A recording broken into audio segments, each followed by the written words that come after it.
योगी आदित्यनाथ बच्चों को जो रोजगार मांगते हैं इनसे, उन पे लाठियां बरसाते हैं। ये बहुजन समाज को ये समझना है कि ताकत संसद में है, विधानसभा में है, मंदिरों में नहीं है।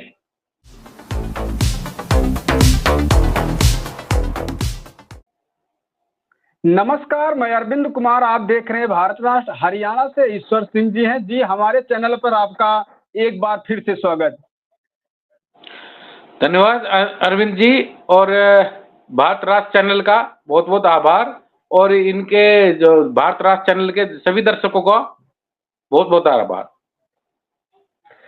सर, जिस तरीके से अभी आप देखे होंगे 12 तारीख जिस तरीके से अहमदाबाद में घटना घटी प्लेन क्रैश की, इसको लेकर के किसकी जिम्मेदारी बनती है? प्रधानमंत्री की, गृह मंत्री की, या जो विमान देख रेख करने वाले हैं, या जो पायलट हैं? किसको आप दोषी ठहराते हैं इसमें? दोषी तो प्रबंधन ही होता है हमेशा, लेकिन जब से ये सरकार बनी है इसमें कोई जवाबदेही नहीं है। इस पिछले 6 महीने में 6 बड़ी दुर्घटनाएं हो चुकी हैं। कुंभ में दुर्घटना हो चुकी है, मुंबई जो लोकल ट्रेन हादसा हो चुका है जी, मुंब्रा में, अहमदाबाद की घटना है। हाँ, मुंब्रा की, मतलब, और बहुत ऐसी घटनाएं हुई हैं। ये अपना पहलगाम हो गया। इसमें जवाबदेही सरकार में किसी की भी नहीं है। ये सरकार ने ऐसा फॉर्मेट तैयार कर दिया गया है कि किसी की जवाबदेही नहीं होती। लेकिन जिस तरीके से अमित शाह ने एक बयान दिया दुर्घटना के बाद, ऐसी घटनाएं तो होती रहती हैं। इसका मतलब क्या निकाला जाए कि कहीं ये जानबूझकर तो नहीं कराया जा रहा है? होती रहती है, इसका मतलब क्या? तो मतलब आपकी कोई जवाबदेही नहीं है? आप देश के गृह मंत्री हैं, आपकी कोई जिम्मेदारी नहीं बनती?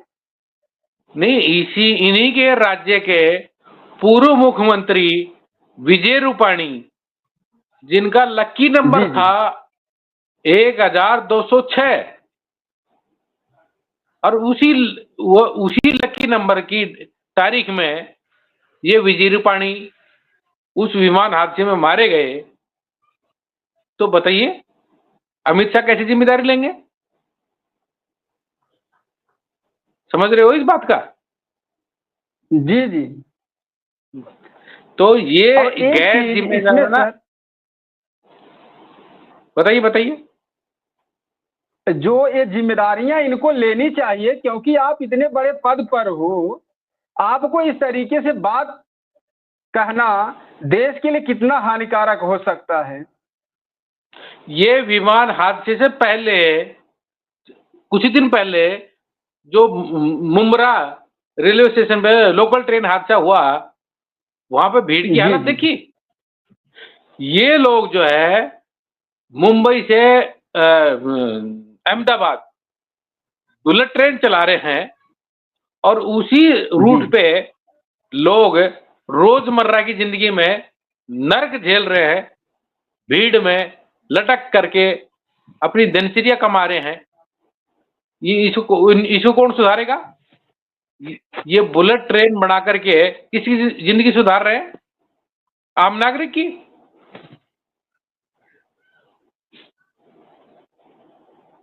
बताइए आप पत्रकार हैं, तो इसमें जी जी, आप पत्रकार हैं, आप इसको रिपोर्ट करिए।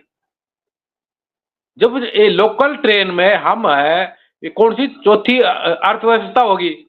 चौथी है नहीं एक्चुअल में। चौथे पायदान में 2 अर्थव्यवस्था है। हमने अपने आप को उसके आगे रख लिया, ये अलग बात है। तो जो चौथी अर्थव्यवस्था में देश के लोग इस तरह से भीड़ में मरेंगे? ये अर्थव्यवस्था के लिए पूंजीवादियों के लिए है।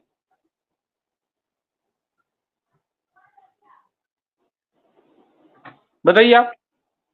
तो जी, ये तो अर्थव्यवस्था की बात तो बात है, अपनी जगह पे है, लेकिन जो आए दिन दुर्घटनाएं हो रही हैं, अभी आप देखे होंगे आज की घटना उत्तराखंड में, एक जो है हेलीकॉप्टर क्रैश हो जाता है, उसमें 6 लोगों की जान चली जाती है। और इधर अमित शाह और उत्तर प्रदेश के मुख्यमंत्री हम सीएम योगी आदित्यनाथ जी जाकर के वहाँ रैलियां कर रहे हैं, वहाँ पर जो है पुलिस को बधाइयां दे रहे हैं।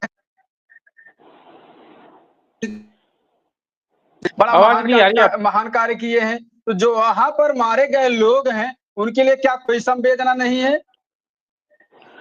योगी आदित्यनाथ तो मंदिर में होना चाहिए, वो विधानसभा संसद में क्यों होगा?